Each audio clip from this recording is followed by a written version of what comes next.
Saudara, salam semuanya. Puji Tuhan, haleluya. Hari ini luar biasa. Sepertinya saya sudah tahu sudah minggu kemarin, walaupun agak salah. Doakan saya tidak ada hambatan dalam menyampaikan kebenaran firman Tuhan. Dan saya juga tidak berani sendiri datang ditemani hambanya yang luar biasa. Itu seperti bapak saya, seperti kakak saya, Pak Hendro dan Tuleni yang ada di depan. Dan terutama juga hambanya yang luar biasa, Mbah Sidik. Puji Tuhan. Hari ini kita belajar firman Tuhan dan saya mengambil judul Turn Back Crime. Itu kenapa kalau saya pakai Turn Back Crime? Itu ada ayat masnya kan, bring a sinner back from his wrong path. Itu dari Yakub. Jadi saya ambil kata-katanya, walaupun mencontoh gitu ya. Nanti kita akan lihat seperti itu.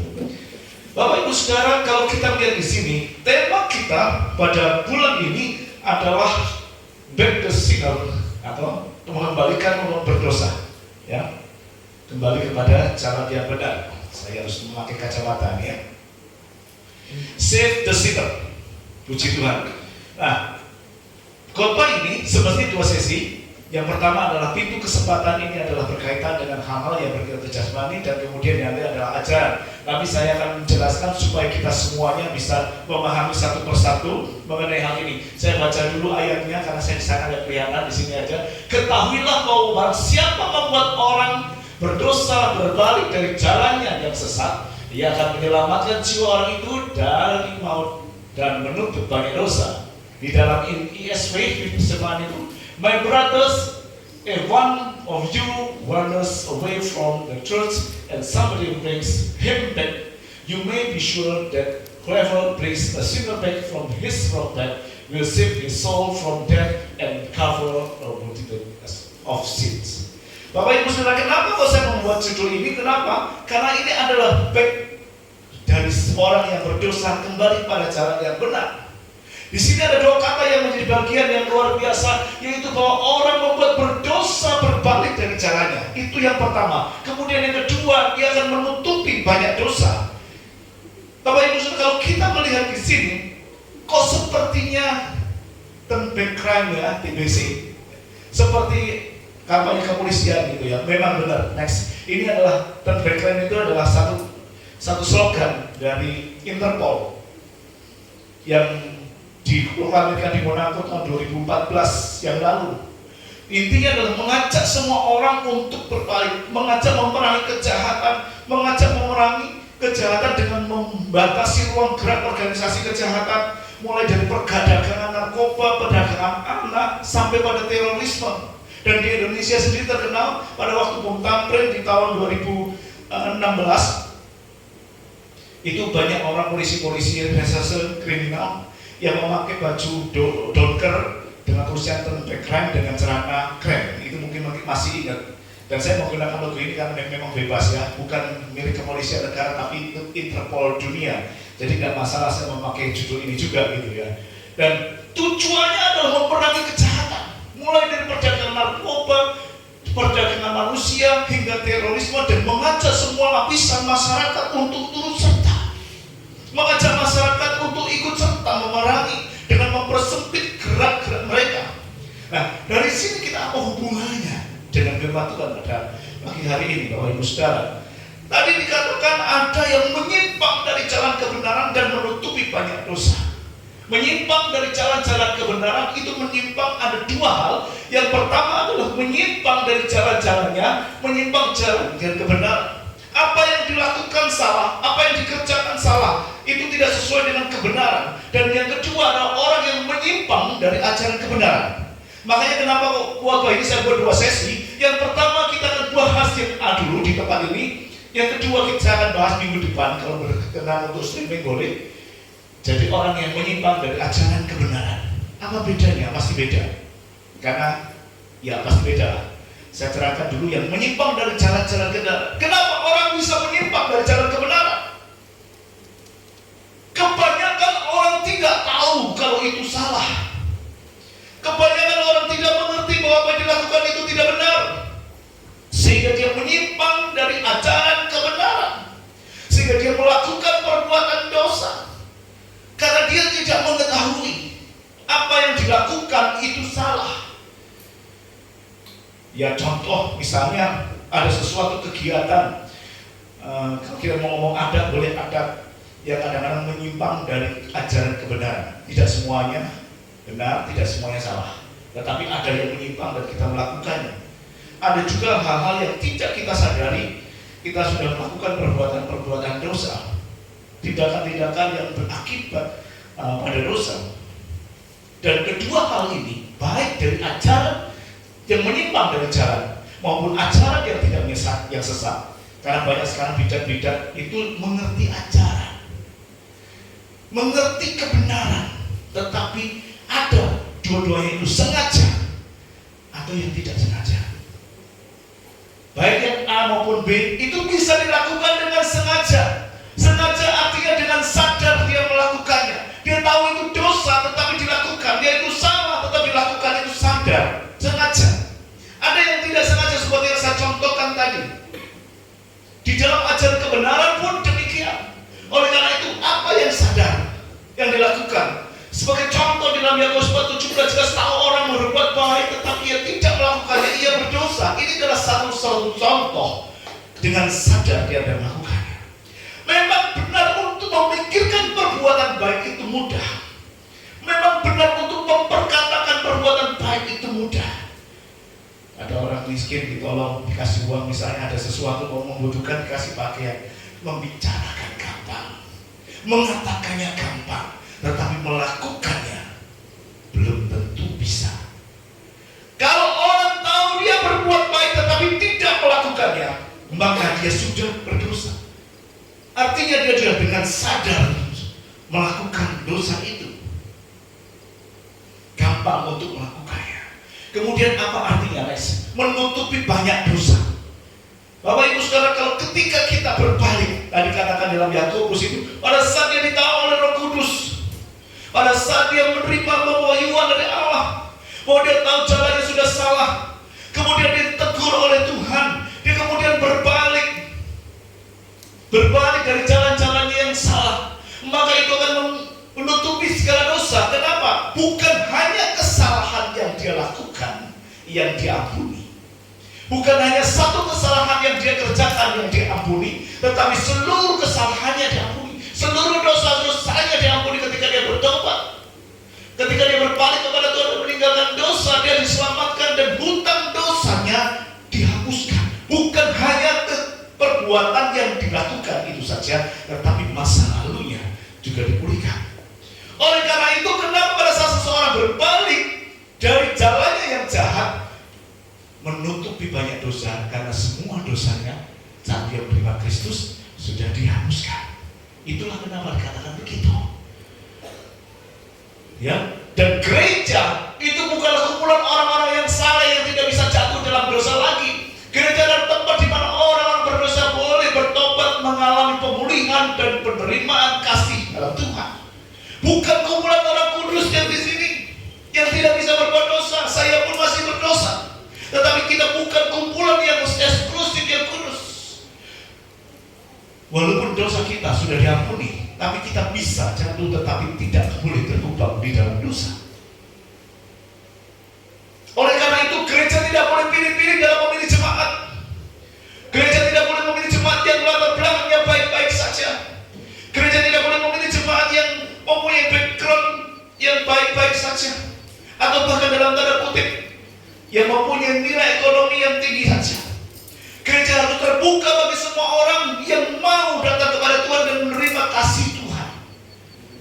Itu seharusnya gereja. Walaupun kita tahu ada beberapa gereja yang melakukan hal demikian, tidak boleh pilih-pilih. Dan syukur kepada Tuhan bahwa di GPI Sentro ini terbuka dari semua orang, terbuka bagi seluruh lapisan, kegiatan latar belakang, kelas sosial, bahkan profesi. Mau tukang beca ada, mau direktur ada, mau pengusaha ada. Ada banyak pendidikan yang di dalamnya, berbagai macam warna ada di dalam GPI Sentro. Dan bahkan mantan narapidana juga banyak. Ya, kami tidak etis disebutkan, tetapi mereka mendapatkan kesempatan untuk melayani yang sama. Dan itu seharusnya gereja. Seharusnya gereja membuka pintu bagi setiap orang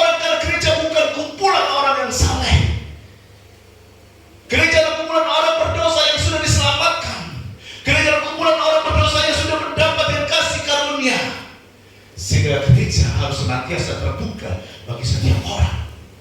Oleh karena itu dikatakan turn back, berbalik dari caranya.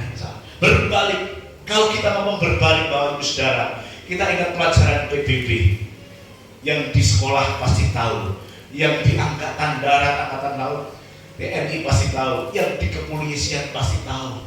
Kalau berbalik itu, kalau kita ngomong hadap, itu bukan berbalik. Hadap kanan itu cuma ke sana gitu kan, serong hanya sebatas. Tetapi berbalik itu adalah 180 derajat, itu berbalik. Jadi kalau sekarang saya menghadap sana, itu utara, selatan, Pak? Barat. Barat, saya balik kanan, itu berarti saya harus menghadap ke timur. Kalau saya menghadap ke selatan ya, utara, berarti saya harus kembali ke selatan.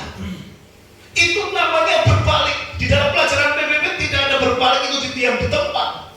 Berbalik itu artinya dari sekarang menghadap ke selatan menjadi menghadap ke utara. Kalau dari timur menghadap ke barat, terserah balik kanan atau balik kiri. Artinya itu adalah sesuatu yang berbeda 180 derajat.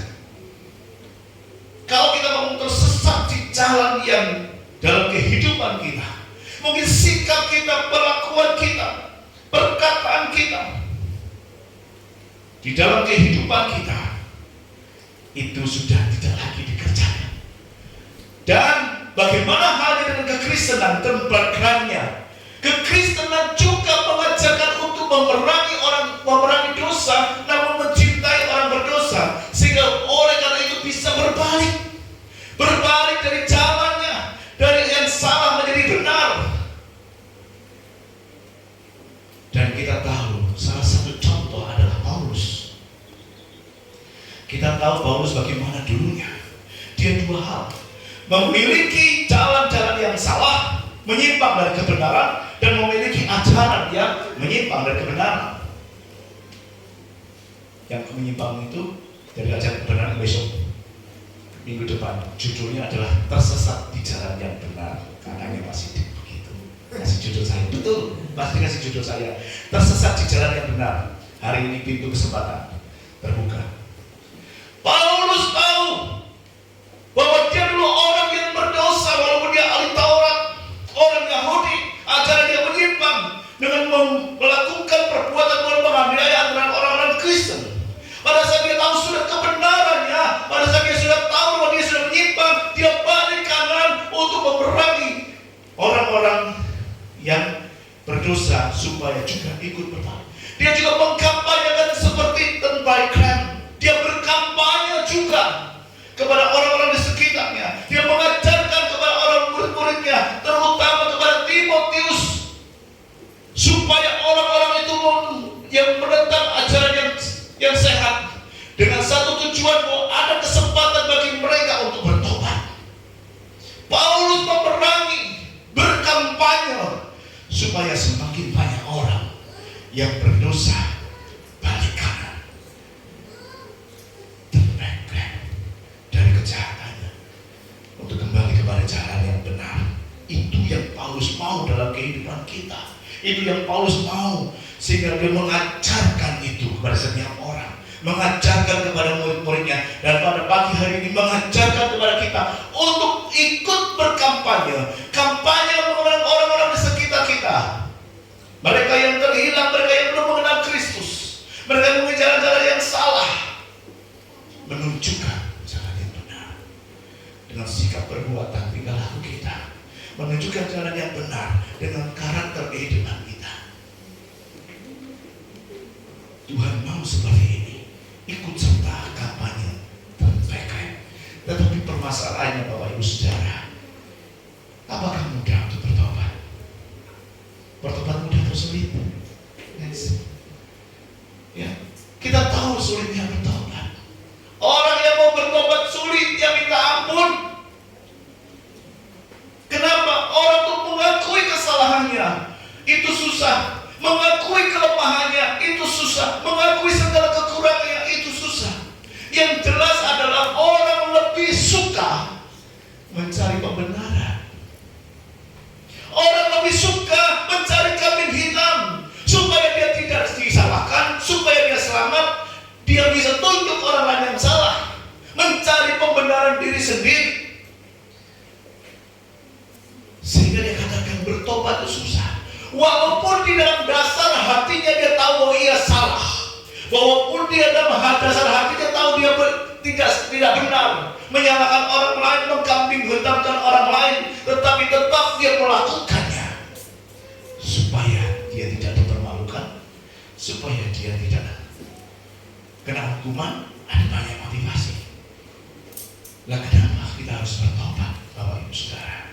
Tadi saya katakan bertobat itu adalah merupakan satu sikap yang membalikkan arah dari timur ke barat, utara ke selatan, atau memutar balikkan arah kehidupan 180 derajat, balik kanan atau balik kiri. Artinya kalau kita sekarang menuju ke utara, kita berbalik menuju ke selatan. Orang yang tersesat biasanya tidak tahu kalau dia sudah tersesat. Saya berapa kali perjalanan salah jalan nggak tahu. Pada saat mentok menemu jalan itu baru lo tersesat. Atau pada saat tujuan kok nggak sampai-sampai, ternyata sudah belakang jauh. Itu yang seringkali terjadi. Sehingga pada saat ada orang yang memperingatkan, ayo berbalik, harus balik kanan atau balik kiri. Yang kedua adalah bertobat juga berarti sikap dan perbuatan meninggalkan sifat dan kebiasaan yang lama yang menghambat untuk dapat menjalin relasi yang baik dan benar dengan Tuhan dan sesama. Artinya apa? Sikap kita, perbuatan kita, tingkah laku kita yang tidak sesuai dengan kebenaran firman Tuhan, itu yang harus kita kembalikan kepada format yang benar. Kita adalah ada kodrat ilahi, saya pernah sampaikan di sini. Sehingga pada saat kita menghidupi kodrat ilahi dalam kehidupan kita, maka kita akan kembali menjalin hubungan relasi yang baik dengan Tuhan, menjalin relasi yang baik dengan Allah kembali, dengan sesama kita, melalui sikap kita, melalui pikiran kita, melalui perbuatan kita, melalui semua perkataan kita. Sehingga kalau kita katakan bertobat itu sulit, Pak, ya sulit. Tetapi kita mau melakukannya, minta pertolongan Tuhan. Terus pertanyaan berikutnya adalah, Pak, saya itu sudah berdosa bolak-balik. Saya sudah sering kali melakukan dosa, bahkan berulang-ulang. Apakah Allah mau mengampuni saya supaya saya bisa berbalik kanan atau balik kiri? Ada dua dasar. Yang pertama adalah Mazmur 103 ayat 12. Dikatakan begini, sejauh timur dari barat, demikianlah dijauhkannya daripada kita pelanggaran kita. Tunggu satu aja dulu. Jadi sama seperti terbaik rem. Dari timur ke barat itu sudah pertentangan, dari utara ke selatan itu pertentangan. Dan Allah pada saat mengampuni sama sejauh timur dari barat, Dia akan mengampuni. Dia akan memberikan pengampunan. Walaupun dosa kita merah seperti kermisi, akan dijadikan seperti salju. Apapun pelanggaran kita pada saat kita datang kepada Tuhan, Dia ampuni. Tuhan memberikan pengampunan kepada kita atas semua dosa-dosa yang sudah kita kerjakan. Tuhan mau memberikan kita penyucian dari segala apa yang kita lakukan. Tetapi seringkali orang khawatir, benar gak ya? Benar gak Tuhan sudah mengampuni saya yang sudah berdosa berkali-kali? Seringkali kita seperti itu, ya? Dan ini adalah satu perangkap yang biasanya ditanamkan kuasa-kuasa kegelapan dalam tanda kutip dalam pikiran-pikiran kita, yang ditanamkan bahwa Allah benar-benar tidak mengampuni kita. Ada benih keraguan-keraguan dalam kehidupan kita, dalam pikiran kita. Kita tidak bisa menerima realita keselamatan dalam pikiran kita sendiri. Ya, saya tidak mau versi sindrom yang semua menyalahkan setan, tetapi pikiran kita juga menjadi setan. Karena kita meragukan keselamatan dari Allah. Kemarin sebelum berangkat ke Nopo Jajar, saya sampaikan ini ke Bunda Suko, saya cetuk Bunda, saya kemarin Nopo Jajar saja.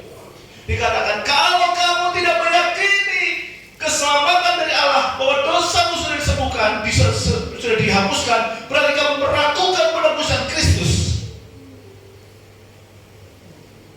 Kamu meragukan kayu salib. Kamu meragukan semua keselamatan, proyek keselamatan dari Allah. jantung kita. Apakah kita mau meragukan proyek keselamatan dari Allah dengan menimbulkan keraguan-keraguan bahwa Allah sudah mengampuni dosa saya? Bukan hanya dosa sekarang, dosa yang lalu, masa lalu kita. Kalau kita masih meragukan, itu berarti kita tidak yakin akan penebusan Kristus dan kita tidak akan yakin masuk surga. Siapa yang bisa masuk surga? Dengan perbuatannya sendiri. Siapa yang bisa masuk surga dengan kekuatannya sendiri? Kalau bukan karena karya khas, kalau bukan karena anugerah, tidak ada satu orang pun yang bisa membeli surga dengan perbuatan baiknya. Oleh karena itu, jangan biarkan keraguan-keraguan keselamatan itu menghadap pikiran kita. Realita keselamatan itu nyata dalam kehidupan kita. Jangan sampai senjata ini dikatakan itu meragukan apa yang Tuhan kerjakan dalam kehidupan kita, yang membuktikan bahwa Allah tidak sungguh-sungguh menebus kita. Dia benar-benar mati di kayu salib. Oleh sebab itu kata-kata tadi bertobat, ayo balik kanan balik kiri, bertindaklah untuk balik arah, supaya kamu dapat covering kembali dari Allah yang luar biasa. Kemudian yang kedua, dasar yang kedua adalah di dalam 1 Yohanes 1:9 dikatakan, jika kita mengaku dosa kita, maka Ia adalah setia dan adil sehingga Ia akan mengampuni segala dosa kita dan menyucikan kita dari segala kejahatan kita. Kuncinya datang, minta ampun. Firman ini ya dan amin. Tidak mungkin Allah menyatakan firman ini dan kemudian diingkarinya sendiri. Ada sesuatu hal yang tidak bisa dikerjakan Allah kalau Allah mengingkari apa yang diucapkannya. Allah maha segala-galanya, tetapi Allah yang tidak bisa dilakukan Allah adalah mengingkari apa yang dikerjakan, apa yang diucapkannya. Dikatakan 1 Yohanes 1:9, jika kita mengaku dosa kita, maka Ia setia dan adil sehingga Ia mengampuni segala dosa kita dan mencucikan kita dari segala kejahatan, mengangkat kita menjadi anaknya, mengangkat kita menjadi ahli warisnya. Tergantung kepada kita, mau datang, mau minta ampun, mau kembali kepada Tuhan, berbalik 180 derajat, ataukah kita masih meresponi dengan hal yang sama? Sekarang saya sudah tunjukkan kepada Bapak Ibu Saudara, kalau kita harus bertobat, berbalik. Saya sudah tunjukkan kepada saudara bagaimana sulitnya bertobat kalau kita tidak mau mengakui semua kelemahan, kesalahan, dosa kita. Dan ayatnya sudah jelas, harus mengaku dosa. Dia akan menjauhkan kita dari pelanggaran kita, menjauhkan dari segala dosa-dosa kita. Sekarang ini pintu kesempatan masih terbuka kepada kita semua. Next. Masih ada. Saat kita masih bernafas kehidupan, saat kita masih bisa beraktivitas pada pagi hari ini, itu artinya kesempatan itu masih terbuka bagi kita semuanya. Masih terbuka bagi semua orang. Oleh karena itu kita harus meresponi dengan baik, meresponi untuk berputar balik, turn back dari kejahatan kita dan melayani Tuhan. Saya ini orang yang sudah mendapatkan kesempatan berkali-kali. Sewaktu saya kecil, semestinya sudah nggak ada, saya yang saksikan di sini. Saya kecemplung di kolam limbah 3 meter dalamnya. Itu 2 kali. Main Superman, gelantungan kecemplung di kolam, bukan kolam, bak 3 meter, bak penampungan limbah itu untuk pendinginan, mesin pendinginan. Gak bisa renang, masih SD. Tapi Tuhan selamatkan, itu 2 kali. Ayah saya kerja di penggilingan padi, ada satu padi sentral yang menggerakkan semua mesin penggilingan itu digerak dengan satu besi panjang dan ada roda gila, itu 50 meter. Saya itu sekali loncat kanan, loncat kiri di roda gila itu. Pada roda gila itu 1 meter lebih. Itu sekali saya kena di roda gila, habis, hancur. Tapi Tuhan masih berikan kesempatan. Bukan hanya itu, saat saya sudah bekerja banyak sekali ancaman di perusahaan-perusahaan. Ya saya banyak berhadapan dengan orang. Ya. Pak Hendro ini tahu persis bagaimana pekerjaan saya harus menghadapi berbagai macam ancaman. Tapi sampai sekarang ini Tuhan luputkan. Itu artinya ada kesempatan bagi kita untuk kembali kepada jalan yang benar. Ada kesempatan kedua yang Tuhan berikan kepada kita untuk melakukan kehendak-Nya.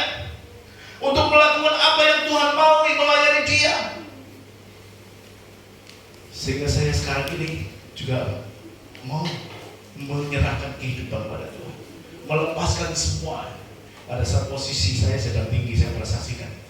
Kalau kita melihat di sini Bapak Ibu Saudara, di dalam Alkitab ada namanya Raja Hizkia yang diberi kesempatan berapa tahun? Halo? 15 tahun. Pada saat dia dengan engkau akan mati, dia memalingkan wajah ke diri, dia menangis terseru Tuhan, tolong kami. Sehingga Nabi Nathan ya Pak Siti, Nabi Nathan ya, dia memberikan umur 15 tahun lagi oleh perintah Tuhan. Padahal kita tahu apa yang dilakukan Raja Hizkia. Dia raja yang termuda yang dilantik pada saat usia 20. Saya akan bacakan semua, tetapi inilah rekod yang luar biasa dari Raja Hizkia. Dia mereformasi segala sesuatunya yang baik. Bahkan bukan hanya di dalam pengudusan rumah Tuhan, dia juga melakukan Paskah. Dalam militer dia juga enggak tergantung dengan orang lain, sehingga dia bisa memobilisasi masyarakat dan tidak pernah takut dengan Raja Asyur. Mengalahkan orang Filistin, meningkatkan kesejahteraan dengan membuat bendungan di Sungai Gihon dan seterusnya, sehingga kesejahteraan masyarakat yang luar biasa. Ya, dengan kekayaan dan kemuliaan sangat besar. Tetapi apa? Setelah diperpanjang 15 tahun, kita tahu Raja Hizkia melakukan hal yang tidak berkenan. Generasi-generasinya yang di bawah Hizkia, ada generasi-generasi yang jahat dan menolak Tuhan. Kesempatan yang diberikan dengan sia-sia. Jangan sampai kita juga mendapatkan kesempatan kedua itu dengan sia-sia kita kerjakan. Oleh karena itu, kita ada bagian hal ini yang kita perlu stress. Pintu kesempatan yang bagaimana yang Tuhan mau kita kerjakan dalam kehidupan kita. Apa yang kita harus lakukan supaya kita berkenan di hadapan Tuhan, ya? Karena segala sesuatu yang Tuhan percayakan kembali itu ada pertanggungjawaban. Ada waktu yang Tuhan berikan, itu ada pertanggungjawaban waktu untuk kita lakukan untuk apa? Apakah kita melakukannya dengan sia-sia atau kita melakukannya untuk kemuliaan Tuhan? Jadi Bapak Ibu Saudara, tanggung jawab menggunakan waktu, kesempatan yang kedua yang diberikan kepada kita untuk apa? Ya, Efesus 5 ayat 15 dan 16 dikatakan begini. Karena itu perhatikanlah dengan seksama bagaimana kamu hidup. Jangan seperti orang bebal, tetapi seperti orang arif, dan bergunakan waktu yang ada, karena hari-hari ini adalah jahat. Jadi kita diminta untuk hari-hari ini mempergunakan setiap kesempatan. Waktu yang Tuhan berikan itu dengan sebaik-baiknya. Ada tanggung jawab tentang waktu. Ada tanggung jawab dengan waktu. Jangan sampai itu menjadi satu kesia-siaan dalam kehidupan kita. Karena tanggung jawab itu mengandung arti bagaimana kita mempergunakan waktu-waktu yang sekarang ini, apa yang kita kerjakan, atau bagaimana kita menebus waktu yang telah kita lalui dengan sia-sia. Ada orang yang mengatakan, saya dulunya menggunakan waktu dengan sia-sia, tidak mencari Tuhan, tidak mencari kebenaran, tetapi menghabiskan kehidupan untuk kesenangan sendiri. Apakah bisa ditebus? Nanti kita bahas. Yang jelas sekarang kita, bagaimana kita mempergunakan waktu? Karena hari-hari ini adalah jahat. Ya. Hari-hari ini adalah jahat. Saya akan bacakan di dalam Kisah 19 ayat 23 ya. Saya akan bacakan Kisah 19 ayat 23.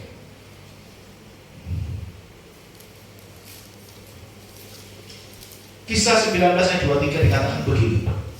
Kira-kira pada waktu itu timbul huru-hara besar mengenai jalan Tuhan.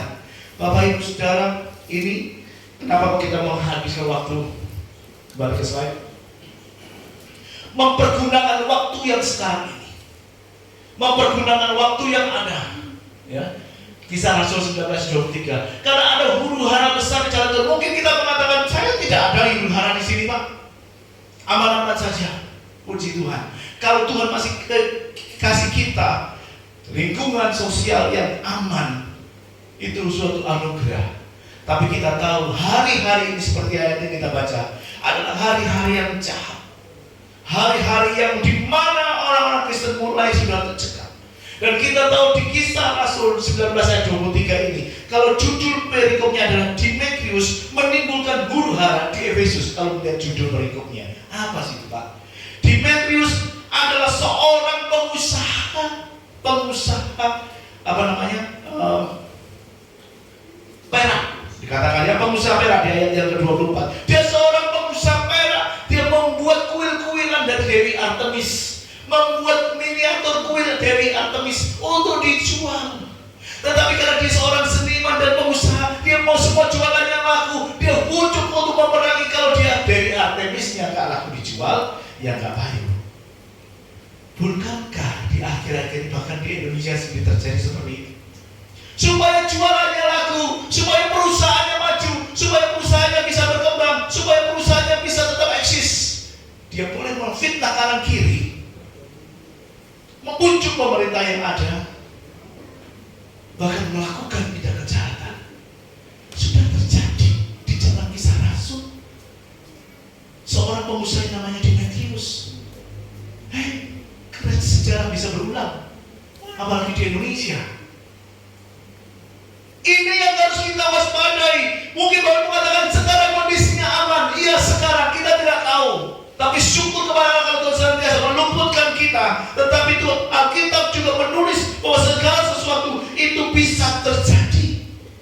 Dan kita harus selalu siap sedia, mempersiapkan hati dan pikiran, mempersiapkan jiwa, mempersiapkan roh kita. Jangan sampai iman kita menjadi gugur karena situasi dan kondisi yang mengikat keadaan kita.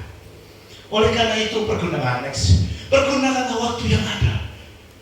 Untuk apa? Sebagai persiapan untuk memasuki masa kekekalan. Jangan sampai terlambat menggunakan kesempatan yang masih kita miliki sekarang ini. Saat saya berusia 50 tahun, menginjak 50 tahun beberapa waktu yang lalu, 6 tahun yang lalu, saya sudah memikirkan, mau balik duit toh. Akhirnya saya berbicara sharing dengan beberapa teman. Saya tak melayani Tuhan lah. Dulu mulai opo. Ya kalau dari materi mungkin tidak ada, tapi gak apa-apa. Saya mencoba seperti itu. Dan baru terrealisasi Tuhan paksa untuk masuk di dalamnya setahun yang lalu. Bapak Ibu sudah tahu bahwa setahun yang lalu saya tinggalkan semua kemuliaannya. Bahkan dalam posisi yang sangat tinggi saya tinggalin. Relasi yang cukup banyak saya tinggalin. Dan bahkan pada saat saya sudah menjabat, semua SK-SK yang saya miliki dari pemerintah daerah maupun provinsi saya lepasin. Bukan hanya itu, saya masih mengajar dan saya punya nomor Indonesia Nasional. Dan saat tidak sesuai, saya juga lepasin. Jadi saya sekarang ini bukan siapa-siapa. Saya mencoba untuk menghidupi kebenaran firman Allah, untuk mempersiapkan diri memasuki masa kekekalan. Karena hidup di dunia ini sementara saja. Ya. Hidup ini hanya sebentar. Oleh karena itu harus membuat keputusan yang tepat. Next ayatnya. Harus membuat keputusan yang tepat tergantung bagaimana panggilan Bapak Ibu sekarang. 2 Korintus 6 dikatakan, sebab Allah berfirman, pada waktu aku masih berkenan aku akan mendengarkan engkau, dan pada hari aku menyelamatkan aku akan menolong engkau. Sesungguhnya waktu ini adalah waktu perkenanan itu. Sesungguhnya hari ini adalah hari penyelamatan itu. Kenapa? Kalau hari ini masih hari perkenanan Tuhan, kalau hari ini adalah hari keselamatan yang dari Tuhan, kalau hari ini Tuhan masih berkenan menolong kita, adalah anugerah. Tetapi harus dipersiapkan. Jangan sampai kita tidak memanfaatkan waktu itu dengan baik. Karena ada masanya bahwa waktu yang tidak ada untuk berkenan Tuhan, bahwa ada masanya Tuhan tidak akan berkenan lagi atas kita, tidak mau mendengar semua doa kita. Sekarang pintu kesempatan masih terbuka bagi setiap orang yang mau datang, yang mau diselamatkan, yang mau didengar oleh Allah. Karena ada waktunya Tuhan tidak akan mendengar lagi. Yang kedua adalah karena waktu itu terlalu singkat. Waktu itu singkat. Mungkin sudah banyak yang kira saya akan hidup 10 tahun lagi, 10 tahun, 20 tahun lagi, boleh?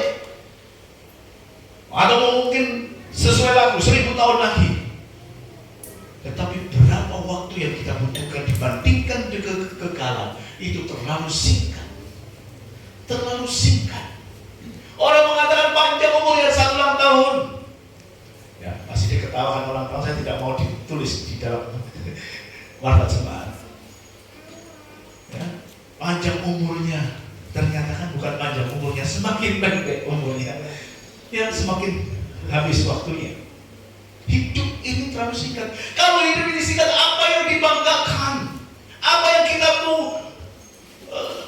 jadikan sebagai sesuatu sandaran yang luar biasa? Dikarenakan Yakobus 4:14b, apakah arti hidupmu? Hidupmu sama seperti uap yang sebentar saja kelihatan laluannya, seperti bunga rumput pagi mekar indah, luar biasa, warnanya merah. Begitu kena sinar matahari, layu. Apa yang dibanggakan? Apakah kita membanggakan kekayaan kita? Apakah kita membanggakan kepandaian kita? Apakah kita membanggakan relasi kita? Saya hidup dengan para jenderal. Apa yang kita banggakan? Semuanya akan hilang. Semuanya akan musnah. Waktu itu sangat singkat dibandingkan dengan kekekalan. Dan waktu itu bukan seperti es batu yang kita simpan, kalau kita membutuhkan kita cairkan. Waktu itu seperti air yang mengalir, yang tidak akan melalui jalan yang sama. Ya kan, seperti air mengalir yang akan melalui tempat yang sama, langsung hilang. Itulah kehidupan kita. Jadi jangan terpengaruh film Time Tunnel yang kembali ke waktu masa yang lampau. Itu adalah kebohongan manusia. Kalau sudah demikian, bagaimana Pak kalau waktu saya lalu sudah sia-siakan hidup saya? Apakah saya bisa menebus waktu next? Apakah saya bisa menebus waktu saya yang lampau? Kita bisa menebus. Ya, kalau kekayaan hilang, kita kerja lagi dapat, itu artinya sudah kembali. Kalau kita mencari sesuatu apa yang luar biasa, misalnya, ya, perusahaan bangkrut, kerja keras, balik lagi menjadi kaya lagi, boleh. Tetapi waktu, bisakah kembali, bisa ditebus? Tadi saya katakan seperti air yang mengalir, dia tidak melalui tempat yang sama. Loh, kok Bapak sekarang ngomong ditebus, bagaimana bisa? Kontras gitu kan ya. Tetapi dikatakan di sini sama seperti Paulus mengatakan, aku mengarahkan mataku ke depan dan berlari pada tujuan, melupakan semua apa yang ada di belakangku, mengarahkan diri kepada panggilan surgawi. Itu Filipi 3:13-14. Melakukan kehendak Tuhan dengan disiplin. Sekarang waktunya di sini rohani untuk menebus waktu. Seperti halnya Paulus begitu tahu dan dia sadar bahwa dia salah. Dia berbalik dari Allahnya dan baik. Dan dia mengejar semua ketinggalannya. Kita tahu di dalam Alkitab surat yang terbanyak, tulisan yang terbanyak adalah tulisan Paulus.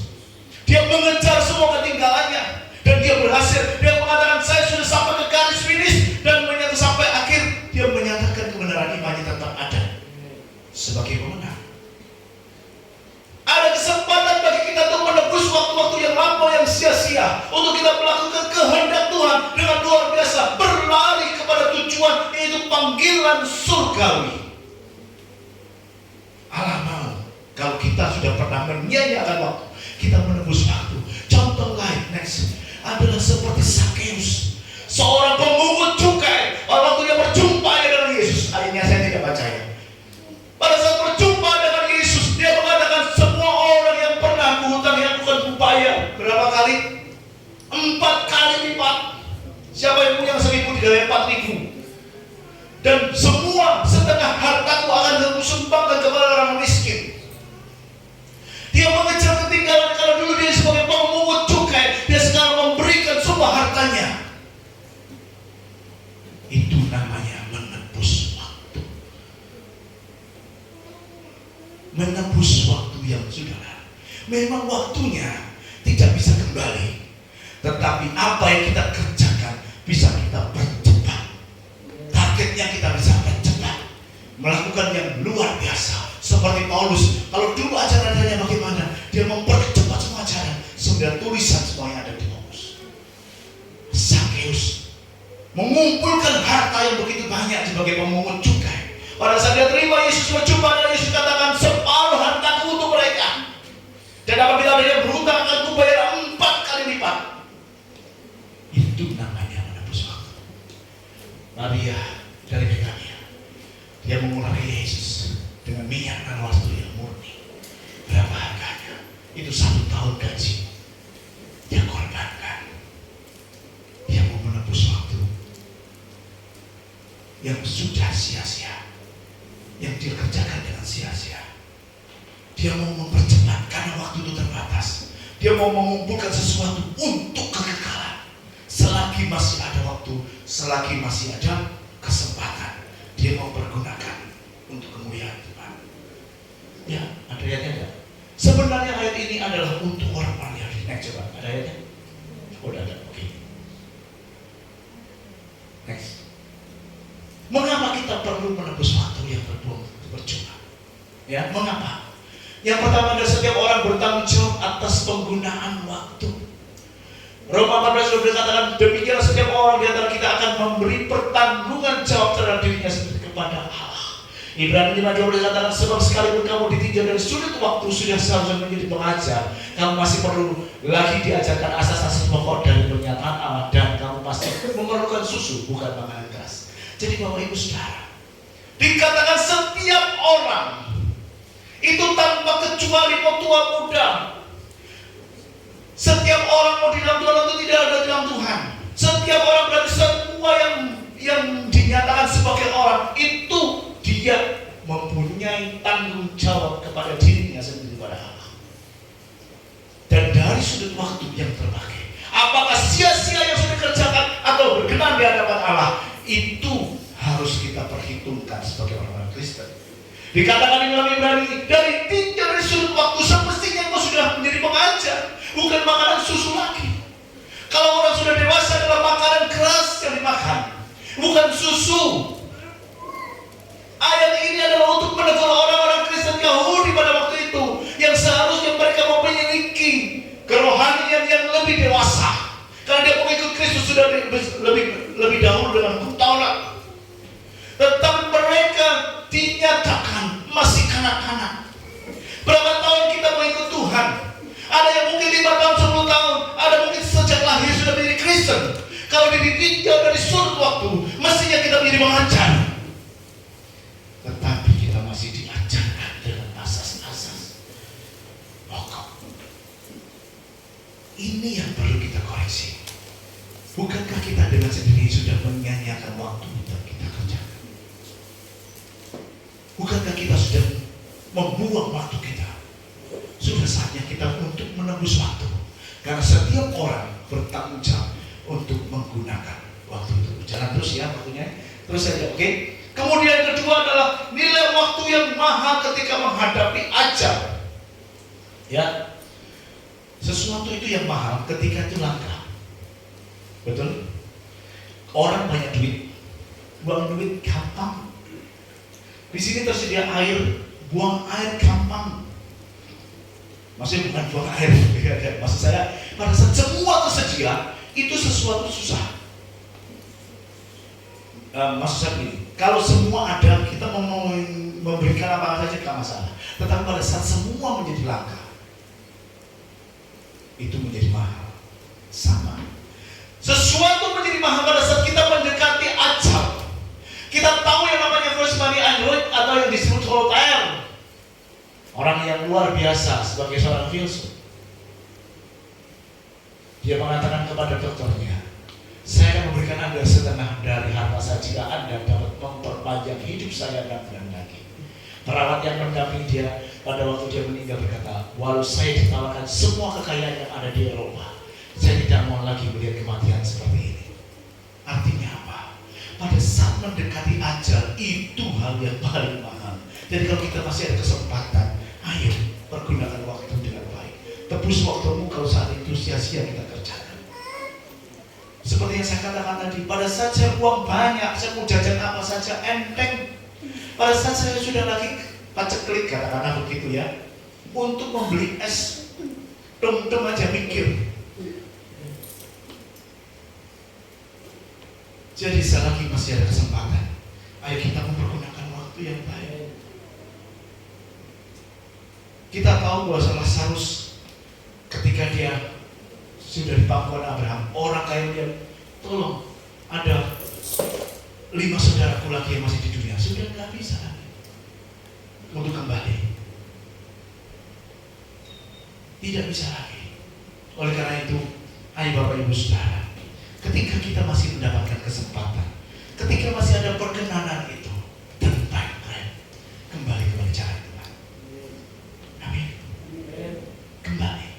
Karena waktu itu kita itu sangat berharga dan sangat mahal. Yang terakhir, waktu itu adalah suatu anugerah yang luar biasa. Next.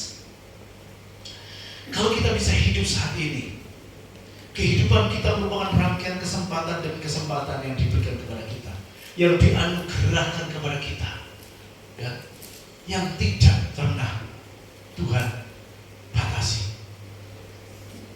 Pada saat malam kita tidur, kita bisakah mengetahui bahwa besok akan bangun lagi? Belum tentu.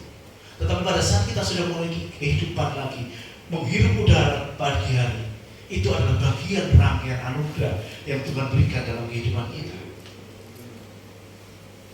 Jadi kalau sudah seperti itu, kita harus segera untuk senantiasa membenahi diri, memfokuskan diri kepada kekekalan, memfokuskan kepada hal yang bukan hanya hal-hal yang jasmani, memfokuskan diri kepada apa yang Tuhan kehendaki, melayani Dia, apa yang Tuhan panggil dalam kehidupan kita. Saya sudah bersedia dari sini untuk mempersiapkan. Karena hidup kita itu seperti uap yang sebentar saja kelihatan, lalu lenyap, uapnya kopi. Seperti bunga rumput yang mekar indah, kelihatan luar biasa, tetapi habis.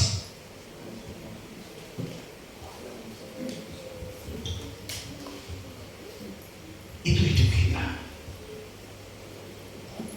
Jadi kalau sudah tahu seperti itu, jangan pernah sia-siakan kehidupan kita. Pergunakanlah waktu yang ada. Jangan sia-siakan kehidupan kita.